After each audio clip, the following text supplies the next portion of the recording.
Do you know the most powerful words that you can say to increase your sales, influence, and relationships? Please, okay. Thank you. I may help you. The most powerful words are your story.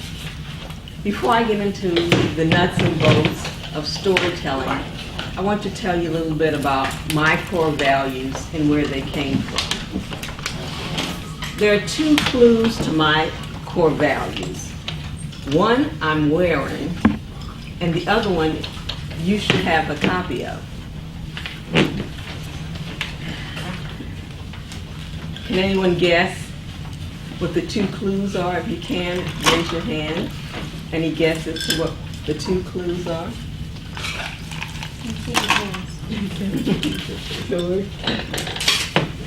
So is it your entire smile? Oh, you're smart. Yeah, you're smart. Okay, I'll tell you. I won't drag this out any longer. The first clue is this bracelet I'm wearing. This bracelet was given to me by my grandmother's best friend, Leonora. She gave it to me when I was 5 years old. And the other clue is on your handout. It's the photo on your handout.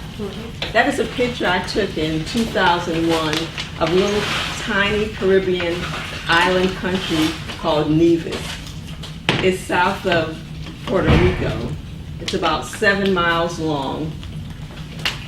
And there's not much on that island. And about 100 years ago, there wasn't much on the island either, besides sugarcane, tropical plants, about maybe a couple of thousand people, and the dormant volcano you can see in the background in that picture. During World War I, 7 friends left that island in pursuit of the American dream. And one of those ladies in the group, all the people in the group were in their 20s, was Leonora, the lady who gave me this bracelet. And she also told me this story that I want to share with you. Now, Leonora was a short woman, and I'm short too. She's short, about 4'10", but she had a big personality and a lot of energy. And what I remember most about Leonora was her smile and her laugh. And I'll show you how she would greet me. Hello, Rosalyn! And she was the polar opposite of my grandmother. My grandmother was tall, about 5'10", and very serious. One day in the fall of 1917, Leonora burst through the door of my grandmother's house. Adina, are you coming? I don't know. I have to think about it. We are going to America. Please, please, please come with us. There are no jobs in Nevis. The men are at war. There's nothing for you to do. Come with us. I'll have to think about it.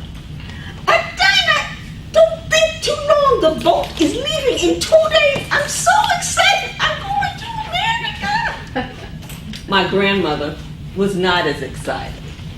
She couldn't sleep that night.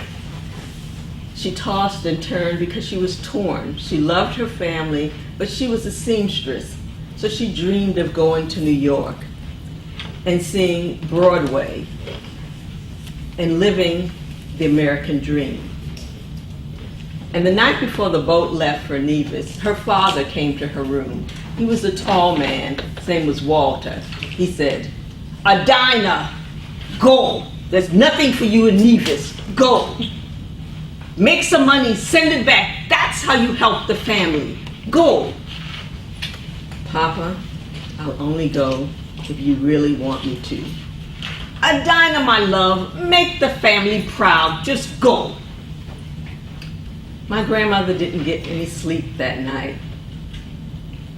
She tossed and turned. The next morning, she got up early, packed her bags, and got on the boat. And as the boat was leaving Nevis, she waved goodbye to her 3 little brothers her sister, her father, her mother, and her island. Somehow she knew that she would never return. She would never feel the warm, salty breeze of Nevis air kissing her face, and tears streamed down her face. And on October 11th, 1917, the boat pulled into Ellis Island, and she got off that boat clutching 3 core values that she took with her from Nevis. Those values were caring, coaching, and competence. Now, for my grandmother, caring meant for the next 20 years, any immigrant from Nevis that came to her Connecticut home had a place to stay. She let people stay there, she fed them, she gave them no time limits. She opened her home to everyone. My mother says she'd come downstairs, she didn't know who to see at the breakfast table because there was always someone staying at her house. And her coaching was in the fact that she was always giving advice and mentoring people. She would, when you had a problem, you'd come to Adina. Adina would help you. She would give you solutions. She would help you navigate your life. If my grandmother was alive today, she'd be a life coach. And competence was her 3rd core value. And she would coach my mother because she wanted her to be competent. Ever since my mother was a little girl, she took piano lessons, and her mother made her practice piano every single day. My mother said sometimes she wanted to go out and play with her friends, but she couldn't because her mother made her practice the piano every single day.